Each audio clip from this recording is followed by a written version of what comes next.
Okay, kiddos, what we are looking at here is the Unit 3 practice test. This test is going to be on differentiation.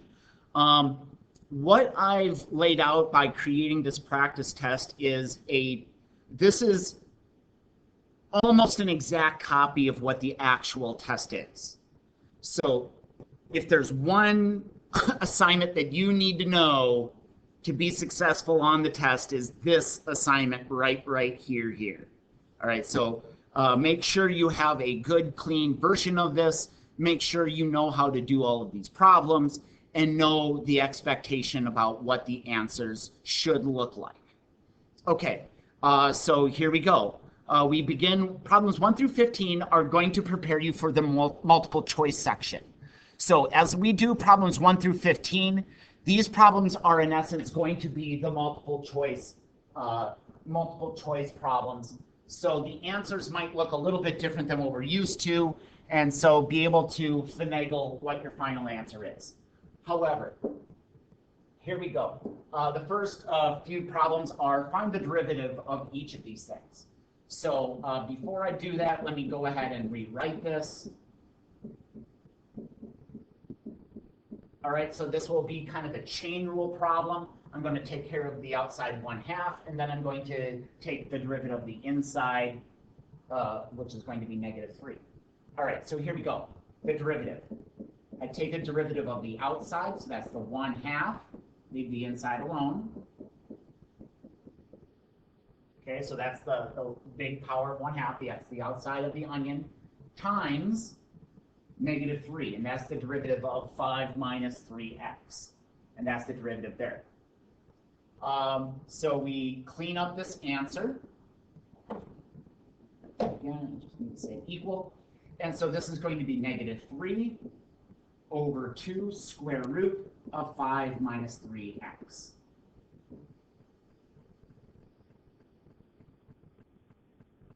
Okay. Again, concepts about writing things. Okay, numbers, they go where they're supposed to be. So I see that the -3 goes on top, the 2 goes on bottom from the 1/2. And I see that this is a 5 minus 3x on bottom. So absolutely take care of all of the negative exponents. And then, if this is either a 1/2 or a 1/3, chances are it's going to be represented as a square root or a third root. However, if it's anything beyond a 1/2 or a 1/3, then you're going to see that as the exponent. So for instance, -3 over 2, if the exponent was, negative 2/3 or something like that, then you'll see it as a fraction. However, if you see it as a 1/2, as you do here, you're not going to probably see the 1/2. You're going to see it as a square root. All right. So those are kind of some tips about how to simplify your work to make it look most like what they're looking for. All right. So that's that. Make that a little bit smaller.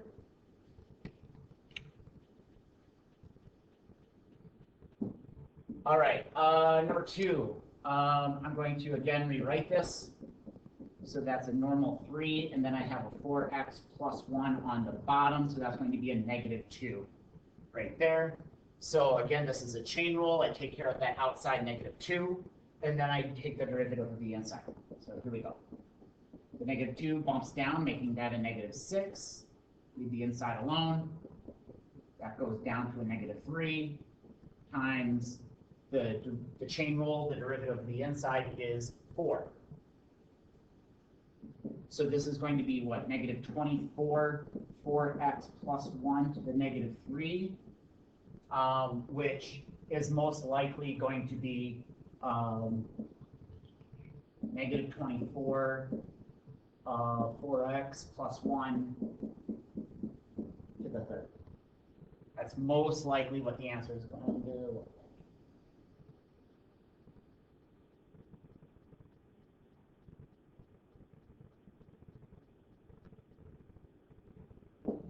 Okay, not much to do with this one except for just straight up take the denominator or derivative, and this is a u divided by a v. So this is going to be the quotient rule in this one, the quotient rule. So this is bottoms up, bottoms up. So 3 minus 4x comes up, the derivative of the top, minus, leave the top alone, derivative of the bottom, all over the denominator squared. And usually the only thing that is left to do here is just clean up the numerator and just leave the denominator as is. So this is going to be what? 3 minus 4x plus 4x minus 8 all over 3 minus 4x squared. I see that there's a simplification of those 4x's. And so this will ultimately be negative 5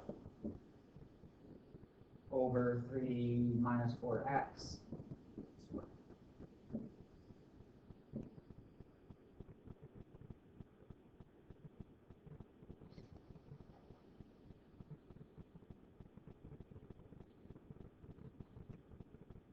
The key to success in number 4 is rewriting it properly.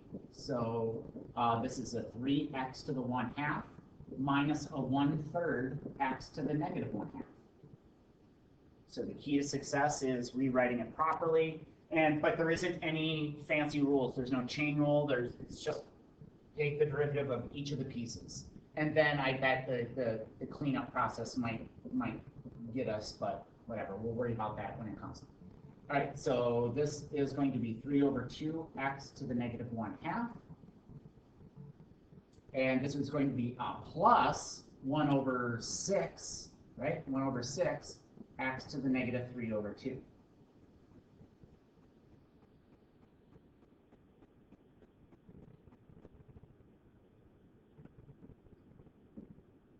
All right, so cleanup crew, I just kind of need to move things where they're supposed to be moved. So this is a 2. I'm going to leave this as an x to the 1/2 just for right now, and you'll see why here in just a sec.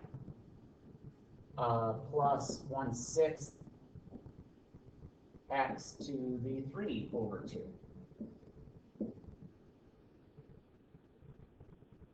All right. I have a sneaking suspicion that we are asked to put these things together. So focus on the denominators and what the denominator needs. All right, so this denominator number is going to be 6. So this side needs a 3. Okay, this side needs a 3. Now, because what I'm in essence doing is I'm doing quick and dirty math. So that's I'm multiplying by 3 over 3. So now the denominator is 6. Okay, also the x is going to be 3 over 2. So what does this left-hand side need? Well, this needs 2 over 2 to make the denominator 3 over 2. So a 2 over 2 is just a straight up x. It's the same thing. So I'm going to multiply the top and bottom by an x to the 2 over 2, which is, in other words, x. Okay, so that's my quick and dirty math. Just assume that I did this to both the numerator and the denominator. Quick and dirty math. All right, so what this is going to be is this is 9x plus 1 all over 6x to the 3 over 2. And that would be your answer. Okay. If I'm not mistaken, I know one of the answers on the test will look like this. It'll look like 9x plus 1. But I think they get clever with this 3 over 2. So it's like a 6x square root x. Because if you think about what that is, this is an x to the 3 over 2. Because it's like an x to the 1 and a half. So x to the 1 and a half. So I don't know if it's this question, but I know that there's a question where they're going to get sneaky about it. So trick question. Heads up. All right. But that's how you do that. All right, number 5. Okay, this is just a chain rule, so it's the cosine and then it's the x to the third. The cosine and then it's the x to the third. So the cosine is a negative sign, and then the x to the third is a 3x squared. Just bump it up front, so this is negative 3x squared sine x to the third.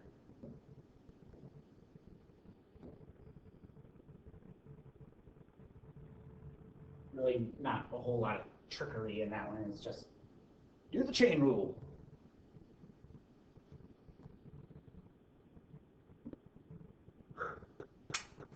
Okay, this is going to be 0, but let's take the long way.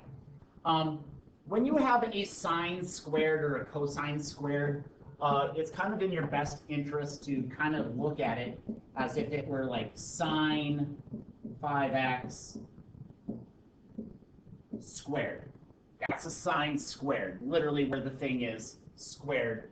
Because a lot of times when it's written on the inside, it gets a little goofy about when do you handle that square? Do you handle it before the sine? Do you handle it after the sine when you're taking the derivative? And now when it's written like this in purple, well, it's obvious that you're going to take the outside of the onion first. All right, you're going to handle the 2 first. It's just blatantly obvious. So I do this all the time, is if I ever see a sine or a cosine squared, I take that square and bring it out. Just, it helps my brain out a little bit, figuring this junk out. All right, so the derivative. All right, so I have to handle that 2. So that's a 2 sine 5x to the first power. Okay, so I'm not going to write that down. Chain rule is now onto the sine. So that's going to be times cosine. Chain rule on that is the 5x, so that's the 5. So that is the first, that's the sine 5x squared. Plus. Okay, the second part is the cosine portion of this problem.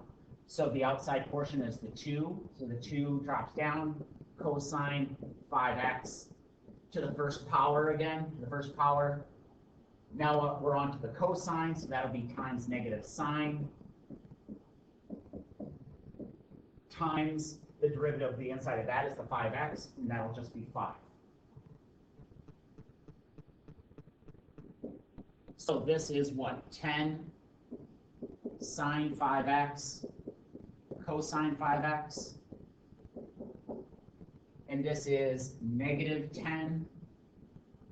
And I'm just going to move the stuff around so it's a little bit easier to see. Sine 5x, cosine 5x.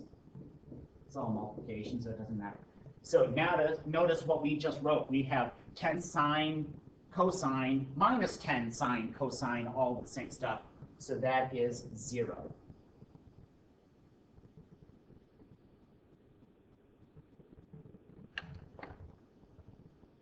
Just a big, long chain rule problem right there. Oh, no. Come on, buddy, you can join in. There we go.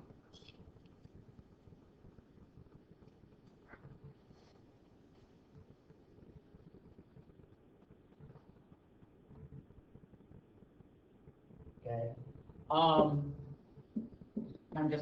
I'm not going to rewrite it, but this is an x to the negative 1 as the exponent. So this is x to the third e x to the negative 1, written like that. I'm not going to rewrite it just because I want it to look like that the most I can, but however, I'm going to eventually have to do the chain rule on it. So keep mental note that that exponent is e to x to the negative 1, like an exponent to an exponent. All right, so this is going to be a mixture of the chain rule and the product rule, because this is u times v. So this is going to be that. So here we go. Derivative time. This is going to be u prime v plus v prime u. So u prime is the x to the third, so that's 3x squared. Leave the second part alone. Plus leave the first part alone, derivative of the second. So again, I'm just going to write it over here to kind of explain what I'm going to be doing. All right, so if I'm taking a derivative of that, okay, the first bit is just the e to the xness. So that's e to the 1 over x. However, I have to do the chain rule onto that exponent. So this is going to be times. And now what I do is I think about it as x to the -1. And so that would be -1x to the -2, just as a straight up number. So that's the derivative of that second piece. So that's the v prime in essence. So here we go. So this is going to be times, again, e to the 1 over x times -1x to the -2.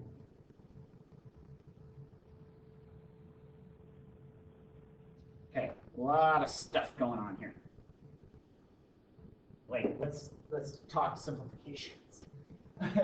So nothing really to do with this first bit. There's nothing really fancy going on here. Okay, all the cleanup stuff is with the second. So here we can cancel out -2 with the next to the third. That leaves a +1, and then this negative is going to come up front. So this is going to be a minus x e to the 1 over x. So the answer might look like that, but if I remember correctly, I think they simplify by taking out an x e to the 1 over x, I think. So that would leave a 3x minus 1. I think it looks something like that.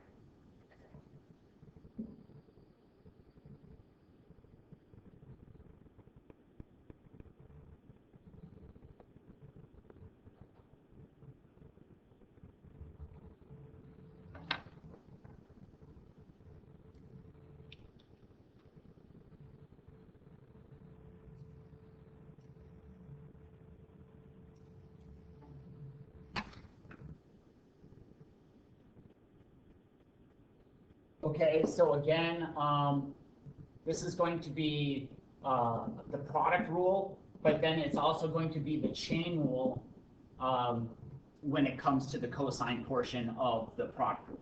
So when I'm taking the v prime, so if v is equal to cosine 1 over x, v prime in essence is going to be negative sine,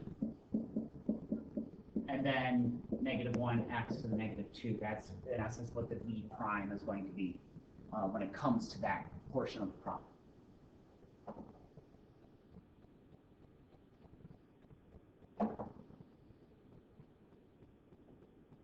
And away we go. So the first part of the product rule is the x squared, so that's a 2x. Leave the second part alone. Plus, leave the first part alone, derivative of the second. So here's that v prime that I was talking about. So that's going to be negative sine. And then the chain rule, so this is going to be the -1x to the -2.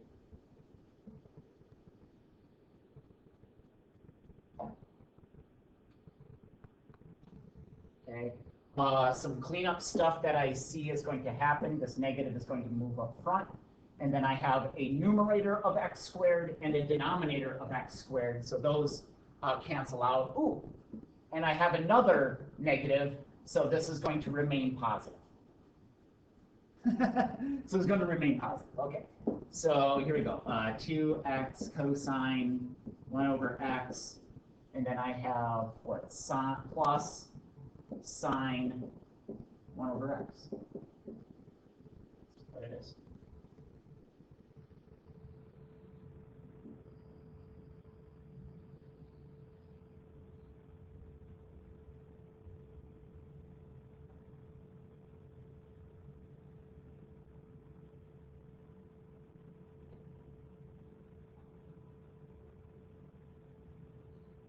All right, number 9 says find the x values where the function has horizontal tangents. Horizontal tangents are implying where the derivative is equal to 0. what are the x's that create that derivative to be equal to 0? That's what a horizontal tangent is. All right, so number 4, what is the derivative? Okay, so 3/4 times 4 is just straight up 3. 2 turns into a 6. 9 over 2 times 2 is just a minus 9. All right, so that's my derivative. Okay, so where the deuce are my derivatives equal to 0? I see that I can GCF out a 3x, so 3x comes out, leaves x squared plus 2x minus 3. Multiplying to negative 3, but while simultaneously adding to a positive 2 would be a 3x minus 1 positive 3, leaving my x's to be equal to 0, positive 1, and negative 3. So what are the x values that create horizontal, where you'd find horizontal tangents? The x's would be at 0, positive 1, and negative 3.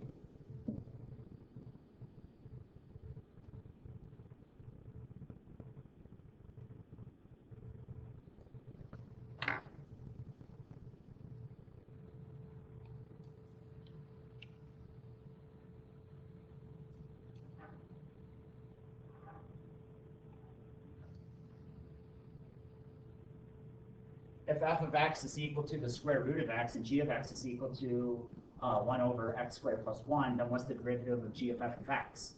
All right, so g of f of x. So what's the derivative of g of f of x? And this is just a fancy way of describing the chain rule. So if I were to do the chain rule of this dude, you take the derivative of the outside, which is the g, and you leave the inside alone, times the derivative of the inside, which would be the f prime. So that is the derivative of that f of g of x. Now, how do I get the other portion to this? How do I use the actual formulas that are there? All right, so stand by on this. Okay, so things to keep in mind. Let's take it one bit at a time. F of x, square root of x, which is also x to the 1/2. That would imply that f prime is 1/2 x to the negative 1/2, or aka 2 square root x underneath 1. A little bit more bored here. So that's what the f of x is. G of x is 1 over x squared plus 1, or aka x squared plus 1 to the negative 1.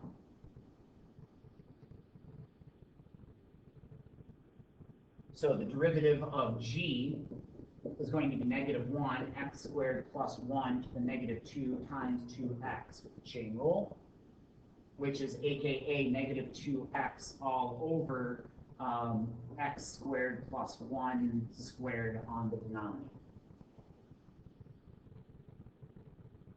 Okay, now let's use these to our advantage to the formula that we just wrote out, that is the derivative.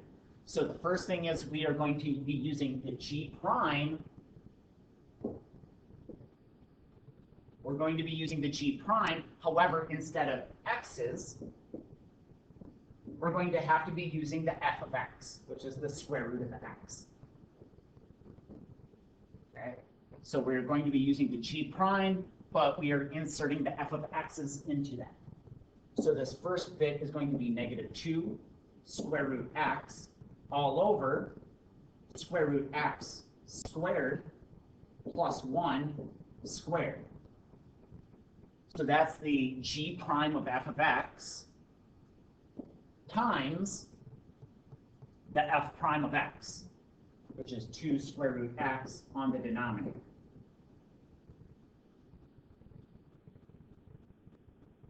Okay, so now it's some easy peasy simplification. Because this is a multiplication, you can think of it as one solid fraction. Numerator of a 2, denominator of a 2. Square root x, square root x. And then I have a square of a square root on the inside. So this is going to be negative 1 of x plus 1 squared.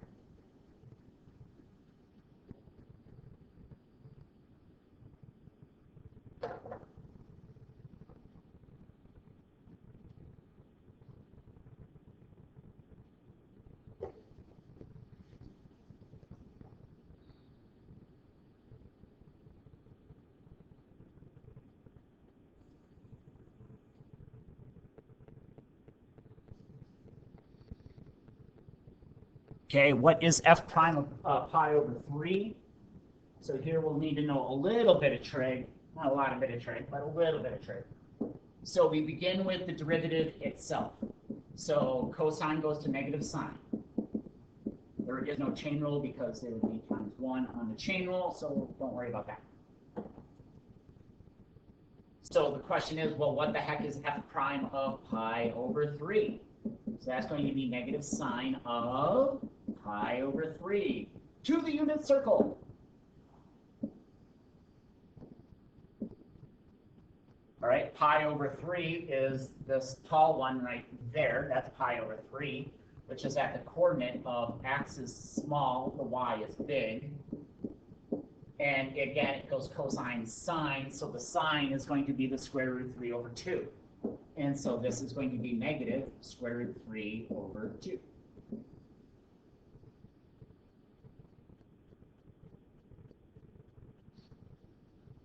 Oh, trigonometry.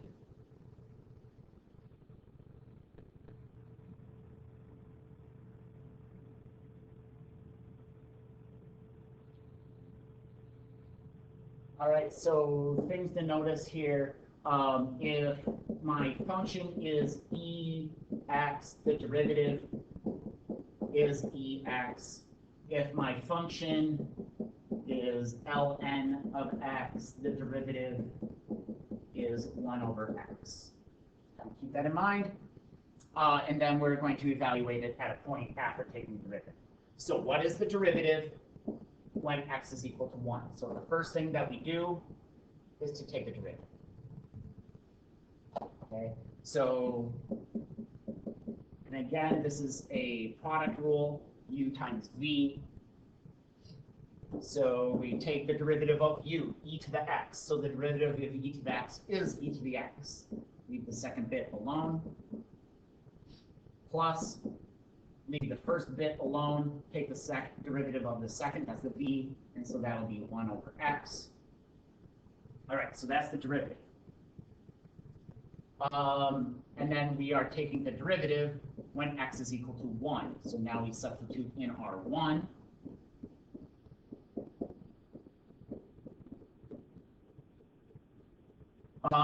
If you recall what an ln graph looks like, a natural log, looks like a line that somebody dropped a log onto, and this just so happens to cross at 1.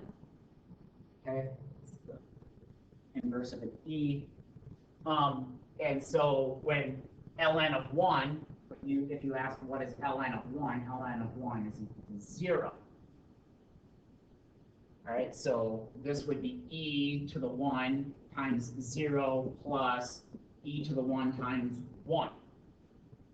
And so this e times 0 goes to 0, and that e to the 1 times 1 is just e, or e to the 1. Same difference, e or e to the 1. Like if you ask it, and they'll just say e, but we all know that it is the same thing as e to the 1.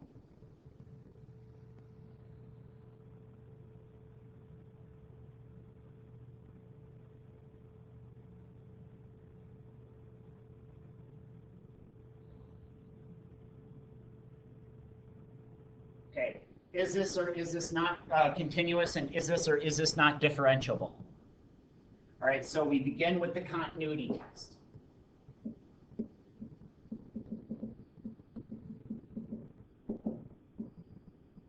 All right, and so that's limit left, limit right, limit point is the limit equal to the point.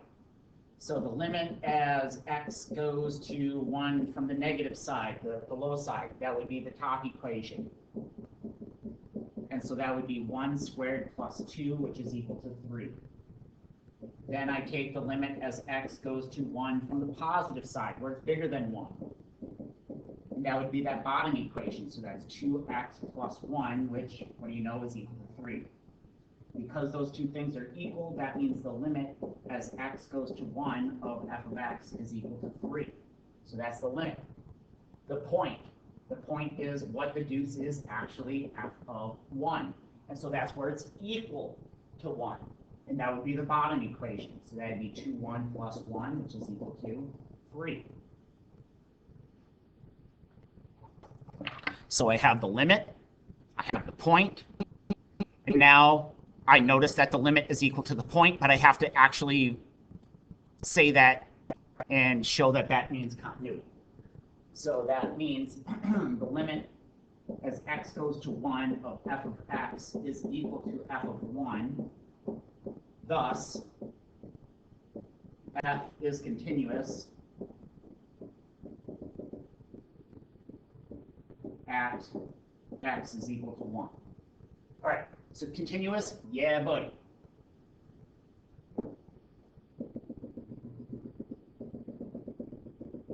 Differentiable, question mark?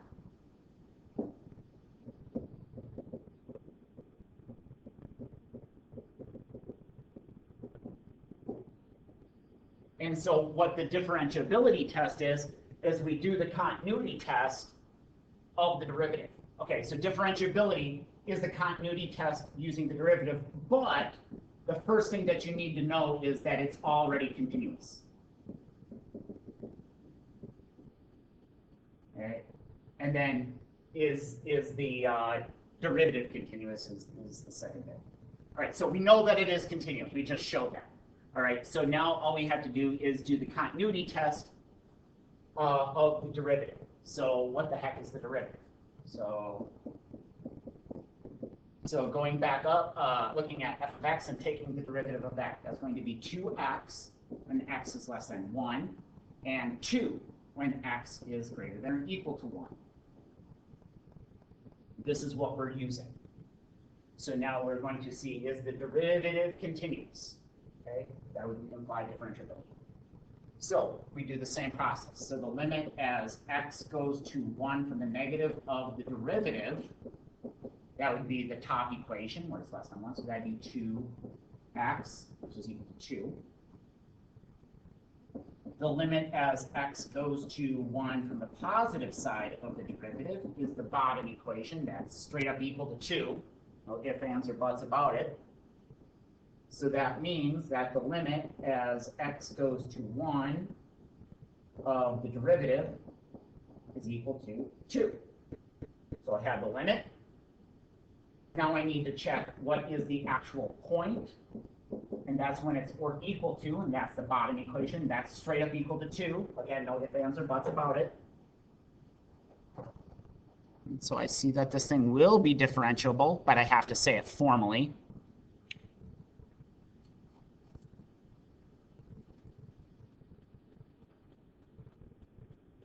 And so what I see is the limit as x goes to 1 of f prime of x is equal to f prime of 1.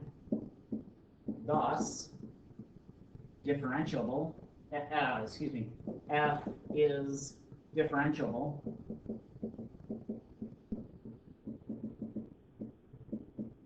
at x is equal to 1. So show continuity and differentiability. Again, if this thing were not continuous for some reason, if this were not continuous, then there is no point of even doing the second bit because it will automatically not be differentiable because of the very first concept that it has to be continuous. All right, that isn't the case. It is continuous. That means we proceed. And that is what it is. Cool. So continuous and differential.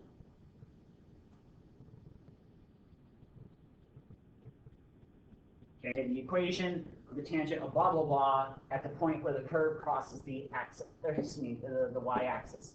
So where it crosses the y-axis, if you think about this, like where the heck does this cross the y-axis implies when x is equal to 0. All right, so what is the y-coordinate when the x is equal to 0. That's where it crosses the y-axis. So where does it cross the y-axis is the first question. That will be, what is the y when x is equal to 0? And that's 0. So that implies that the point that they're talking about is 0, 0. Okay, so what will this actually kind of look like? Again, I don't expect this on the picture, but this is kind of a concept of what is the equation of the slope when it crosses the y-axis, and it crosses right there. And so what we're looking for is what is the equation of that line to the point 0, 0. So we need the slope of the tangent, which is again the derivative. So the derivative of this, and I'll call it f in this case. And so I'm taking the derivative of the equation, so that's 2x minus 6. All right, so that will give me the slope no matter where it is. And then what is the slope at when x is equal to 0? So the slope when x is equal to 0 is negative 6. So what do I know about my mysterious tangent line? It has a point at 0, 0 and has a slope of negative 6 when we're talking about that specific point. So what is the equation of that line? So here's where I go y minus y1 is equal to mx minus x1. So y minus 0 is equal to mx minus x1, which again is 0. So this is going to be negative 6x. And that's all she wrote. The equation of the line.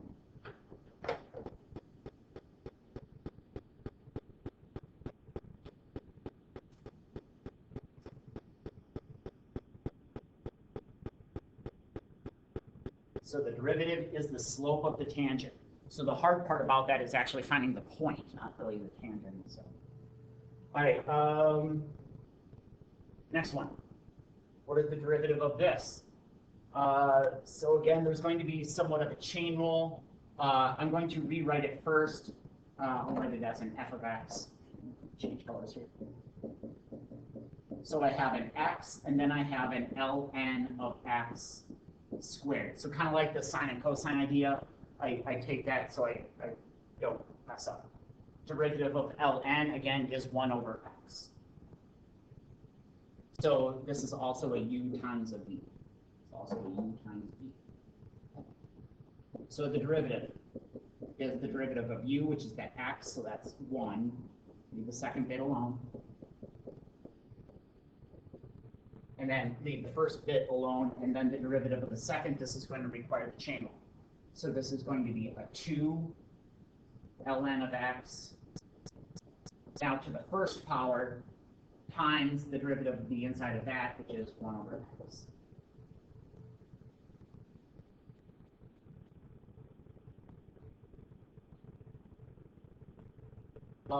The only cleanup that I see right off the bat is obviously 1 doesn't really do anything. And then I see a division of x and a numerator of x right there.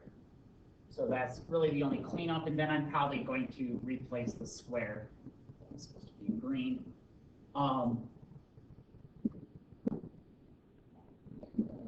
Fluorescent green. Come on, Ashton, you're better than this.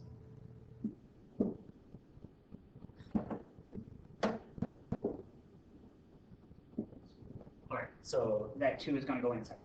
So here we go. So this is going to be ln squared x plus 2 ln x. So the answer might look like that, or the answer might look like ln of x times ln of x plus 2. Not exactly sure how it's going to look. It's going to look like one of those probably.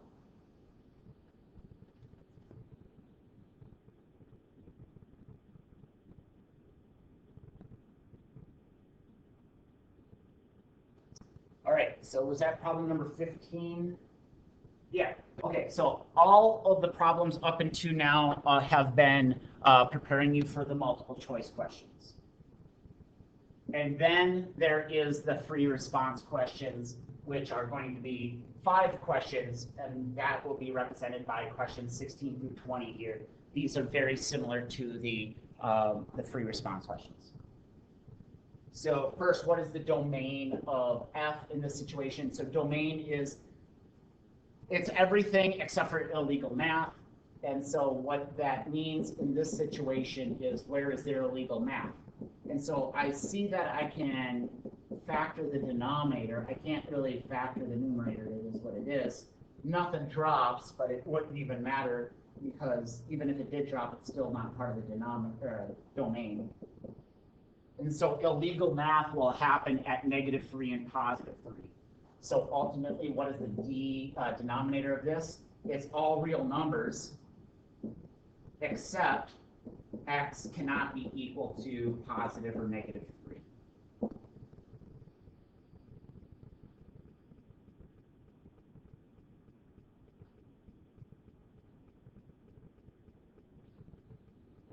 B, write the equations for the vertical and horizontal asymptotes.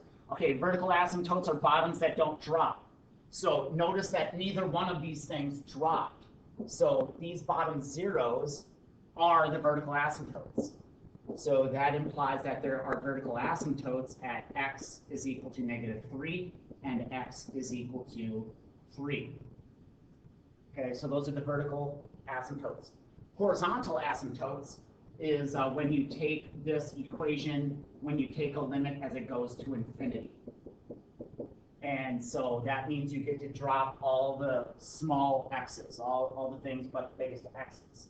And so that would leave 3x over x squared, which simplifies to 3 over x.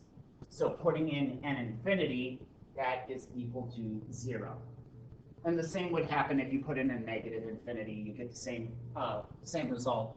So that implies that a horizontal asymptote would exist when y is equal to 0. So write the equation for all vertical and horizontal asymptotes.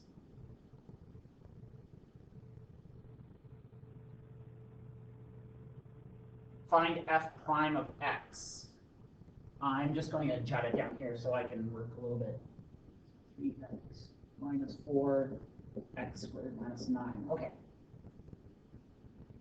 Find f prime of x, and what I'm going to do is I'm just going to straight up use the quotient rule of u divided by v. So the derivative is going to be bottoms up, derivative of the top, minus, leave the top alone, derivative of the bottom. All over the bottom squared.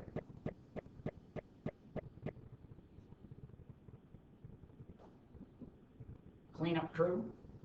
3x squared minus 27 minus 6x squared plus 8x.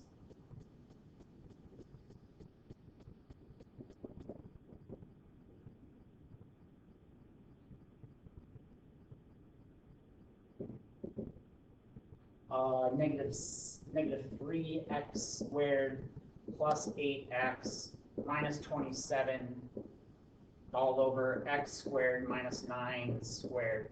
And that's where I'm going to stop. Like I'm sure I can probably factor that numerator somehow. Like I don't know exactly what, but just leave it as is, because nothing is going to drop. I'm not going to get a good factor out of that. So nothing's going to drop, and so that's just kind of the way it is. Just do a quick cleanup of that numerator. Even if you do see factors and stuff in here, even if you do see factors, just stop. Don't. I'm grading you on that.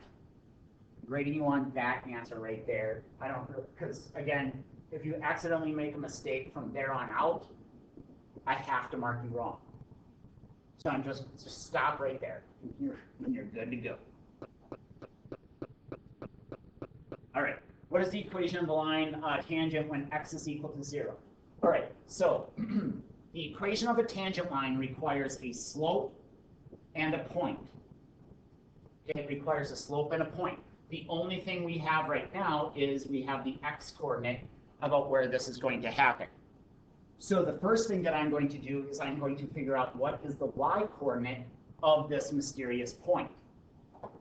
And so notice that this is just from the regular equation.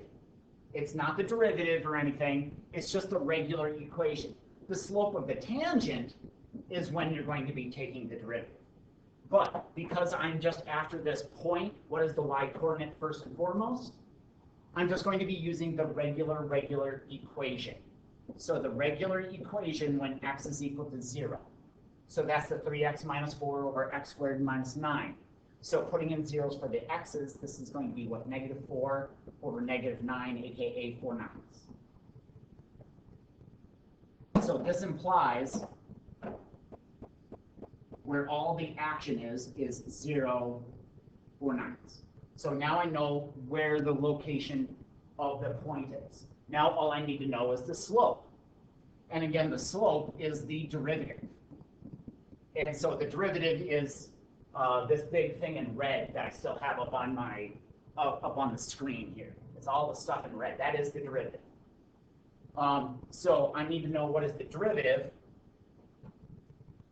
at that point, which has an x-coordinate of 0. So canceling all x's, in essence, this is going to be negative 27 over negative 9 squared, which is 81. This is negative 1/3. Okay, so that implies that my slope of this tangent line is negative 1/3. So I have a point, I have a slope. Now I can go ahead and write the equation of my line. So I'm going to be using y minus y1 is equal to mx minus x1. And so y minus the y is equal to m x minus the x.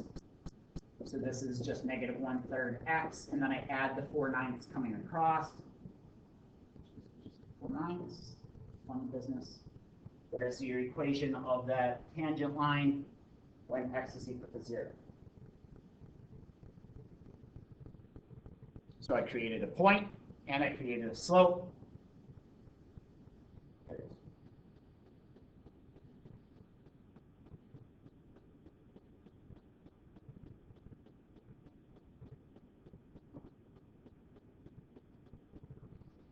Okay, f prime, this is just going to be the quotient rule, u divided by v.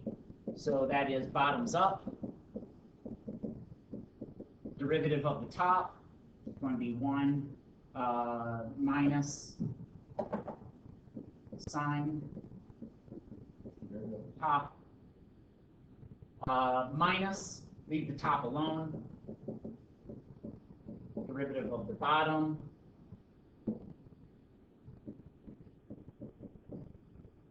All over the bottom.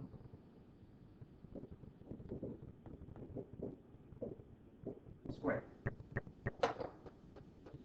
Minimize this a little bit. Let me get a little bit of working room here.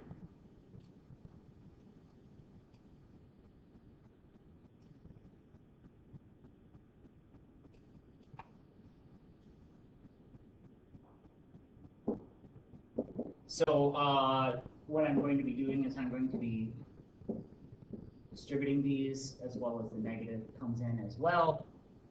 So this is going to be sine x minus sine squared x minus x cosine x minus cosine squared x all over sine squared x.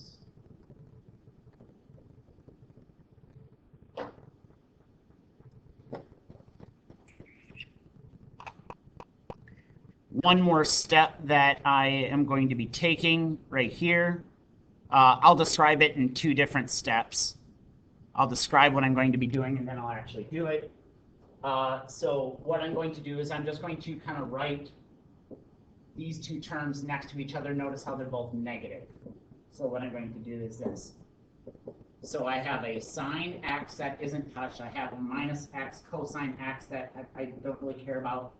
And then I'm going to say minus, and then so I GCF out the negative of these things. And what that would leave is a sine squared x and a positive cosine squared x, which is that trig identity of that is 1.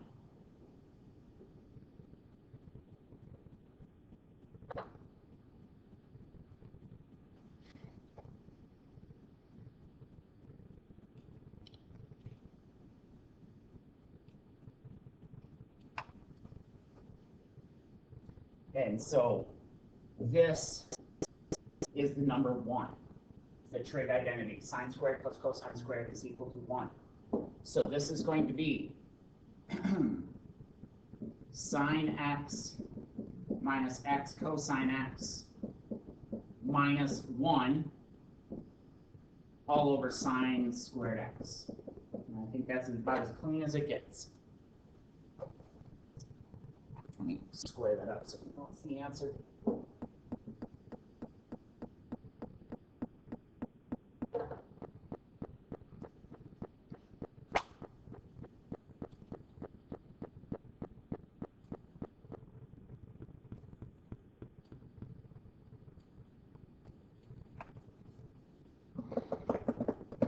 Cool. All right, so again, write the equation of the line tangent to the graph when x is equal to this. So again, I need the point, which I know the x coordinate, but I need the y coordinate, the regular y coordinate, so that I'll use the regular equation. And I need the slope, which again is going to be the derivative at my x coordinate. All right, so let's start with the actual point. And so what is the regular y coordinate when x is pi over 2? And so let's kind of cut out the middleman here a little bit and do some quick math. So this is at 0, 1, again, which is going to be cosine sine. So going to my original equation, this is going to be x plus cosine all over sine.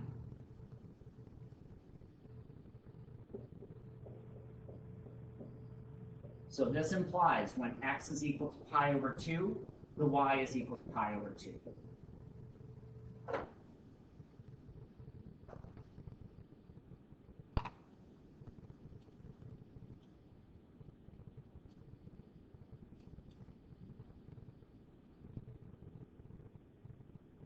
Now I need to know the slope. So what is the derivative at pi over 2? So again, using the same idea, but using my derivative, this is going to be sine minus x cosine minus 1 all over sine squared. This is 1 minus 1 is 0, so this is going to be 0. So this implies that my slope is going to be equal to 0.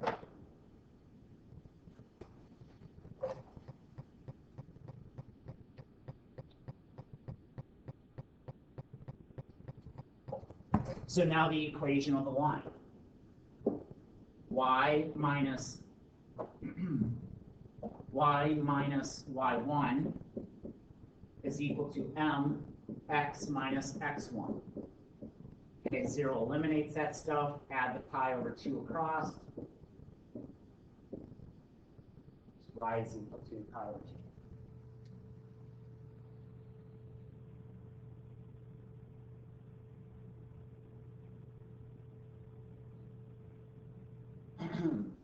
Number 18. I'm a little bit low on time here, so I got to kind of speed it up. So domain, where is there illegal x's? So that would be, I know that 1 minus cosine x has to be a positive number. All right, or I'll say it can't be a negative number. I'll just say that. So this is illegal math if 1 minus cosine is a negative number. So doing some basic arithmetic to this, this would be negative cosine negative 1 divided by negative 1. that changes the alligator. And when is cosine greater than 0? I know you guys aren't the strongest with trigonometry. That's fine. This is what a sine, or excuse me, a cosine looks like. This maxes out at 1 and mins out at -1. So where is the cosine greater than 1? Never. It's never greater than 1. So where is there illegal x's? Nowhere. So all this stuff in blue is where illegal x's will occur, and it'll never be illegal. So what does that imply the domain is? It means all real numbers. There is no, you can put in any number you want for x, and it will all be good.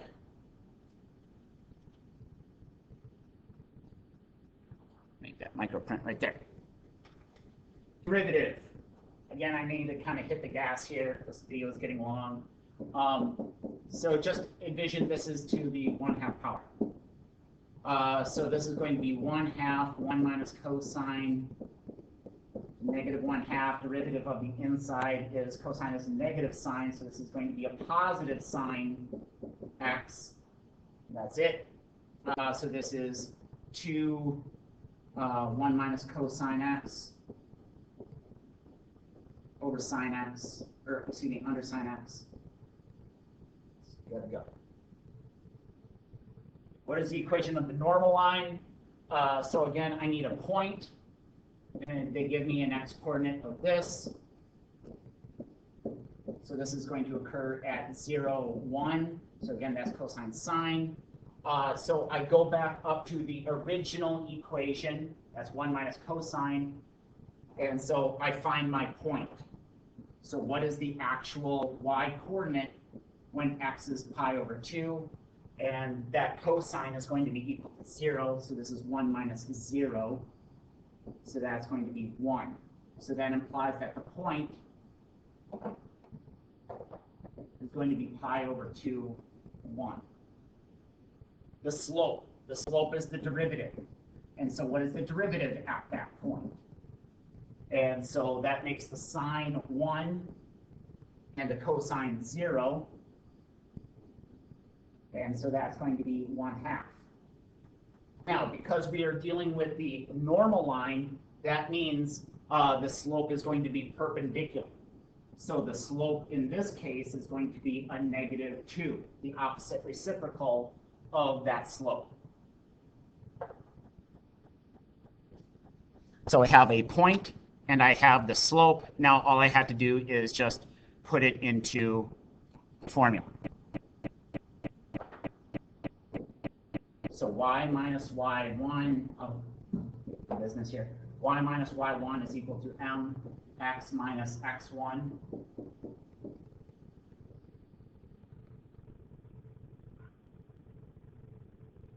So this is -2x plus pi. The 2's cancel, and then plus 1.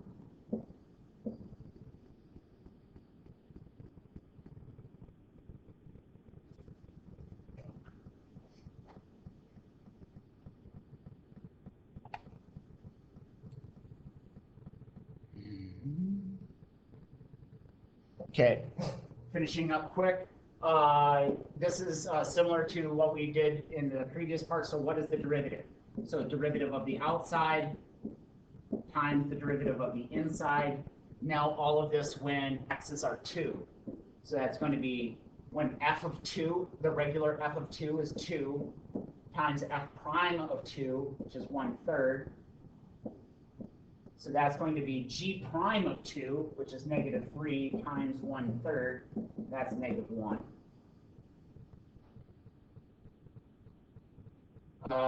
Down here, this is to the 1/2. So this is going to be 1/2 regular g times g prime. Oops, I can make it 1/2. G prime. So this is 2 square root g all over g prime, or all under g prime. All at 2. So g prime is -3. 2 square root regular g is 4. So square root of 4 is 2. This is negative 3/4.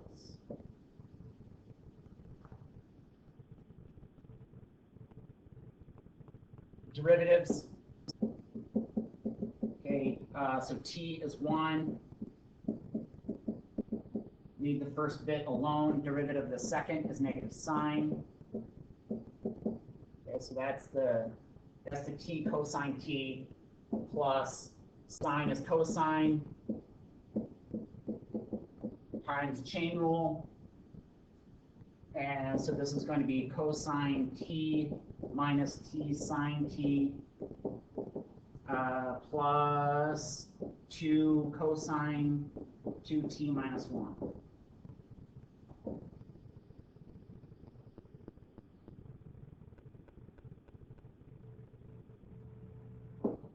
Okay, this is to the 1/2, so this is going to be a chain rule. This is going to be also product rule. So derivative of the 2x is 2. Leave the second bit alone.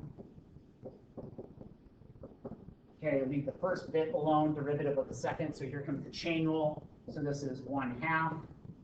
Leave the inside alone. Negative 1/2 times 3 with the chain rule. Cleanup crew is 2. Staying right here. Is going to be 2 square root of 3x minus 5 plus, let's see, 2. This is going to be top 3x over square root of 3x minus 5. So common denominator, this side needs 3x minus 5. Which is, in essence, we'll get rid of that square root, and so then I have to distribute in this 2. So, the common denominator is that square root. So this is going to be 6x minus 10 plus 3x with a denominator of 3x minus 5 rooted. And so this is what, 9x minus 10 over 3x minus 5 rooted.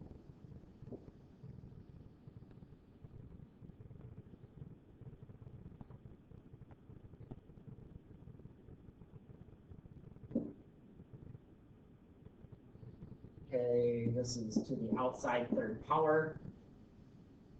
Here we go, g prime. Sine goes to cosine times chain rule minus 3 sine squared times cosine on the chain rule times 1 with the chain rule. So this is a 3x squared cosine x to the third minus 3 sine squared cosine. It'll be that. I don't really track everything. That's good to go right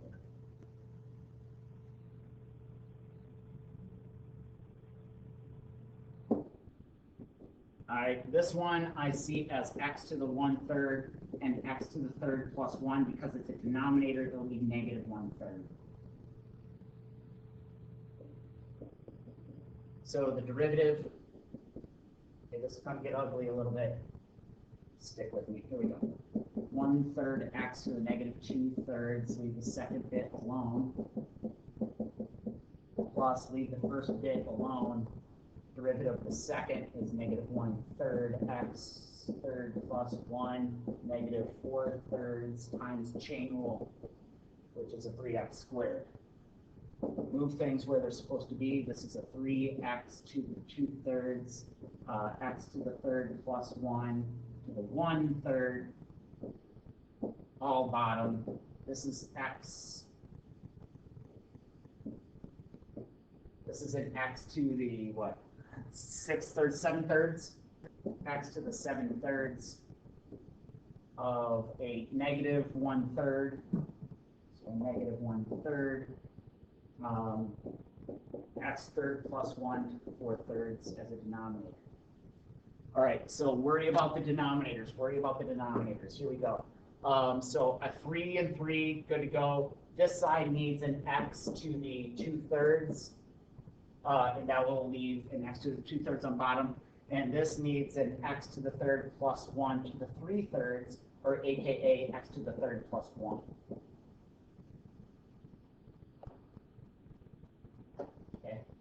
So that establishes the common denominator. Also take note that this is going to be a multiplication, which means an addition. So this is going to be x to the 9/3, which is aka x to the 3rd. So here we go. So this is x to the 3rd plus 1 minus x to the 3rd, all over 3x to the 2/3, x to the 3rd plus 1 to the 4/3. Just doing the final cleanup with the obvious numerator there. And then that is x to the 3rd minus x to the 3rd. And so this is 3x to the 2/3, x to the 3rd plus 1 to the 4/3, all unequal.